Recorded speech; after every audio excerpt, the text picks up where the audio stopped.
اللہ کرے مجھے بھی مل جائے. مشق کریں, محنت کریں, ایک تسبیح ایسی مل جائے درود پاک کی جو میرے وجود کے اندر کے سارے نظام کو دھو دے, میرے من کو, میرے تن کو دھو دے, میرے جذبوں کو دھو دے, میری آنکھوں کو, میرے کانوں کو دھو دے, میرے ہاتھ پاؤں کو دھو دے, میری ناپاک تنہائیوں کو دھو دے, اور ایسا دھو دے کہ جب اللہ کے حضور حاضر ہوں جیسے میرا کفن سفید ہو ایسے میرا دل بھی سفید ہو, سیاہ نہ ہو. یہ ایک تسبیح میری زندگی میں, ایک تسبیح ایسی ہو میرے حضور کا احسان کر, آپ کے احسانات. اللہم صلی علی محمد و آل محمد, اللہم صلی علی محمد کما تحب و ترضی لہ, اللہم صلی علی محمد بعدد کل دائن و دوائن وبارک وسلم. کوئی بھی درود, مسنون درود ہے, اسے پڑھیں, ایک تسبیح پڑھیں, پر پڑھیں ایسے. اور میں یہ نہیں کہتا کہ صرف ایک ہی پڑھیں, یہ میں ابتدا بتا رہا ہوں, یہ ابتدا بتا رہا ہوں. اگر اس ابتدا میں ایک تسبیح ایسی پڑھنی شروع کر دیں, زندگی کمال, حیرت انگیز کمال. ٹینشن کا علاج آخری درجے کا, ذہنی دباؤ تناؤ کا علاج, ہائی بلڈ پریشر کا علاج, لا علاج بیماریوں کا علاج, الجھی ہوئی زندگی کا علاج, ناممکن مسائل کا علاج اور پریشانیوں کا علاج, دکھوں کا علاج, مسئلوں اور مشکلوں کا علاج, ایک تسبیح دھیان سے پڑھی ہوئی. پھر ایک تسبیح کریں گے کیا, یہ فرشتوں کو ہدیہ کریں کہ میرے آقا کی بارگاہ میں پہنچائیں. نیک زمزم کی روحیں ان کو ہدیہ کریں, میرے آقا کی بارگاہ میں پہنچائیں. اور اللہ کے نیک ولیوں کو, صالحین کو ہدیہ کریں, اور نیک جنات کو ہدیہ کریں. ہاں, یہ ایک تسبیح ہدیہ کریں. فرمایا کتابوں میں ہے جتنی بھی نیک روحیں ہیں اس دنیا میں, کائنات میں جہاں بھی وہ بندہ فوت ہوتا ہے, ہر نیک روح, جنتی روح زمزم کے کنویں میں اس کا قیام ہے, اس کا مسکن, اس کا قیام زمزم کے کنویں میں ہے. اور جتنی بھی بدکار روحیں ہیں وہ دنیا میں جہاں بھی مرے, ان کا قیام برہوت ایک کنواں ہے جو یمن میں ہے, اس کنویں میں ان کا قیام ہے. حضرت شیخ الحدیث نے اپنی کتاب میں لکھا رحمت اللہ علیہ نے, فرمایا کہ ایک شخص تھا امانتیں رکھتا تھا, لوگ امانتیں اس کے پاس رکھتے تھے. ایک شخص امانت رکھ کے اس کے پاس سفر میں گیا, عرصے کے بعد آیا تو وہ فوت ہو گیا تھا. بیٹا امانت دینے سے انکاری تھا, پریشان ہوا, مکہ کے درویشوں کے پاس گیا کہ کیا کروں. فرمایا رات کے آخری پہر میں زمزم کے کنویں پہ جا اور آواز دے اس شخص کو جو امانتیں رکھتا تھا, تجھے پہلی آواز میں جواب دے گا اور تجھے بتائے گا کہ تیری امانت کہاں ہے. رات کے آخری پہر میں گیا, سلام کیا, اس شخص کو آواز دی, آواز نہ آئی, پھر آواز دی, جواب نہ آیا, پھر 3 بار, آخر واپس آیا. صبح درویشوں کے پاس پھر گیا, کہنے لگے ان للہ و انا الیہ راجعون, لگتا ایسے ہے کہ وہ زمزم کے کنویں کی روح نہیں ہے, لگتا ہے کسی خطا کی وجہ سے کسی پکڑ میں ہے, جاؤ یمن میں برہوت کے کنویں پہ, وہاں جا کے آواز دو. وہ پھر سفر کرتے ہوئے برہوت کے کنویں میں گیا, رات کے آخری پہر میں آواز دی تو پہلی آواز میں جواب ملا, تیری امانت موجود ہے اور وہ تیری امانت فلاں جگہ پڑی ہے, اس کو کھود کے نکال لے. اور پوچھا آپ یہاں کیسے؟ کہا کہ بس کوئی عمل ایسا ہو گیا تھا جس عمل کی وجہ سے میں اس وقت بدکار روحوں کے ساتھ ہوں. جتنے بھی نیک روحیں ہیں پوری کائنات میں, ازل سے لے کر ابد تک, آخری دم تک, آدم سے لے کر آخری دم تک, جتنی بھی نیک روحیں ہیں وہ ساری نیک روحیں, وہ ساری نیک روحیں زمزم میں رہتی ہیں. جو درود پاک پڑھیں, جو نفلی عبادات پڑھیں, جو تسبیحات پڑھیں, جو ذکر کریں, جو ہدیہ صدقہ کریں, وہ کیا کریں, سارے فرشتوں کو پہلے ہدیہ کر دیں, فرشتوں کو ہدیہ کر دیں. ان میں وہ فرشتے بھی موجود ہوں گے جو میرے حضور کے روزے پہ جائیں گے. صبح فجر کے بعد فرشتے جاتے ہیں, فرشتے فجر سے لے کر عصر تک فرشتے درود و سلام میرے حضور کے روزے پہ پڑھتے ہیں. پھر ڈیوٹیاں تبدیل ہوتی ہیں, پھر عصر سے لے کر فجر تک اور فرشتے آتے ہیں. اور یہاں تک روایات میں آتا ہے کہ جو آج فرشتوں کی ذمہ داری لگی ہے, خدمت لگی ہے, پھر وہ قیامت تک ان کی خدمت پھر نہیں آئے گی اور وہ پچھتاتے رہیں گے۔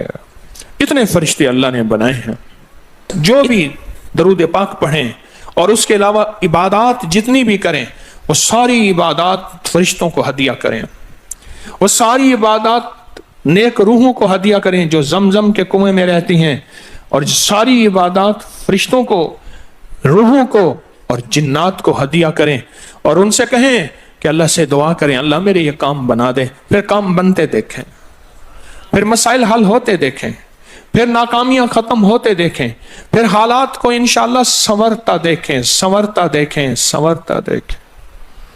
بہت میں نے طاقتور وظیفہ، بہت طاقتور عمل اور بہت طاقتور ایک کنجی اور ایک راز دے دیا آپ کو۔ بہت عجب عمل ہے، بہت طاقتور اور بہت حیرت انگیز عمل ہے جو میرا نہیں، صدیوں سے آزمودہ ہے، صدیوں سے آزمودہ ہے۔ اللہ کے دوست اس کو کرتے چلے آئے ہیں، اور اللہ کے دوستوں کا آزمودہ عمل ہے بہت زیادہ، بہت زیادہ۔ پر ایک تسبیح ایسی ہو جو توجہ سے، جو احسانات کا تصور کر کے، جو میرے کملی والے کے احسانات کا تصور کر کے، تصور کر کے، تصور کر کے، احسانات کا تصور کر کے، ایک تسبیح ایسی ہو ڈوب کے، یا اللہ دنیا میں ایسی جگہ کوئی کہیں ہوتی، یا اللہ دنیا میں ایسی جگہ کوئی کہیں ہوتی، اکیلے بیٹھے رہتے یاد تیری دل نشیں ہوتی۔ کوئی ایسی جگہ ڈھونڈ لیں، نہیں ملتی کوئی ضروری نہیں اپنے دل کو تنہائیوں میں لے ہیں۔ وہ کیسے؟ دنیا کے مشغلوں میں ہم باخدا رہے، دنیا کے مشغلوں میں ہم باخدا رہے، سب کے ساتھ رہتے ہوئے سب سے جدا رہے، سب کے ساتھ رہتے ہوئے سب سے جدا رہے۔ کوئی لمحہ ایسا اپنے آپ کو تنہا کر لیں، کوئی لمحہ ایسا اپنے آپ کو فارغ کر لیں، کوئی لمحہ ایسا اپنے آپ کو تنہائی میں بٹھا کے نا ایک تسبیح درود پاک کی، اور تسبیح نہیں ہے یہ انگلیوں کے نشان تسبیحیں ہیں۔ یہ پھر تسبیح بھی جہاں گواہی دے گی وہاں قیامت کے دن یہ انگلیاں بھی گواہی دیں گی۔ پھر یہ تسبیح ہدیہ کریں، فرشتے ٹوٹ پڑتے ہیں اس درود پاک کے ہدیے پہ۔ کیوں؟ ان کی غذا ہی نور ہے، اور درود نور ہے۔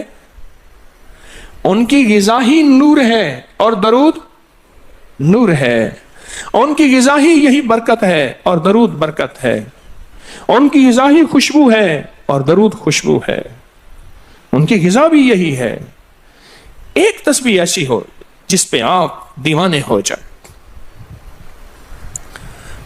یہاں تک کہ بعض مشاہدات میں یہاں تک کہتے ہیں، دیکھنے والے اہل نظر کہتے ہیں کہ ایک تسبیح جو دھیان والی پڑھی اور فرشتوں کو مسلسل ہدیہ کیا، روحوں کو ہدیہ کیا اور جنات کو ہدیہ کیا، تو کچھ ہی عرصے میں فرشتے جاگتی آنکھوں سے نظر آنا شروع ہو جاتے ہیں، اور روحیں خواب میں آ کے شکریہ ادا کرتی ہیں، اور جنات جاگتی آنکھوں سے، جنات دیکھیں اللہ نے جنات کو اوجھل کر دیا، پردے دے دیے، روحوں کے سامنے پردے دے دیے، فرشتوں کے سامنے پردے دے دیے۔ فرشتے ہیں، میری آنکھ نہیں دیکھ سکتی، ارواح کا نظام، روحوں کا نظام ہے، میری آنکھ نہیں دیکھ سکتی، جنات کا نظام ہے، میری آنکھ نہیں دیکھ سکتی۔ اللہ پاک پھر پردے ہٹا دیتے ہیں، رخ سے پردے ہٹے، رخ سے پردے ہٹے، طور جلنے لگا، میرے ساقی کا مجھ پہ کرم ہو گیا، میرے ساقی کا مجھ پہ کرم ہو گیا۔ یہ ایک تسبیح آج کا سبق ہے، کملی والے کی محبتوں کا سبق ہے، ایک تسبیح۔ درود پاک وہ عبادت ہے جس عبادت کے کرنے والا کبھی محروم نہیں رہتا، اس عبادت کو پڑھنے والا کبھی محروم نہیں رہتا۔ درود پاک وہ عبادت ہے، ہر عبادت کے لیے اخلاص کی ضرورت ہے، مخلص ہونا ضروری ہے ہر عبادت کے لیے، ہر عبادت کے لیے اخلاص اور مخلص ہونا ضروری ہے۔ لیکن درود وہ عبادت ہے جس کے لیے مخلص ہونا بھی ضروری نہیں۔ اگر کوئی بندہ دکھاوے کی نیت سے درود پڑھتا ہے تب بھی قبول ہے، قبول ہے، قبول۔ لیکن مومن کبھی دکھاوے کی نیت سے پڑھ ہی نہیں سکتا. مومن کے اندر تو للہیت اور اخلاص ہوتا ہے اور اللہ کی رضا ہوتی ہے. مومن کبھی دکھاوے کی نیت سے درود نہیں پڑھتا.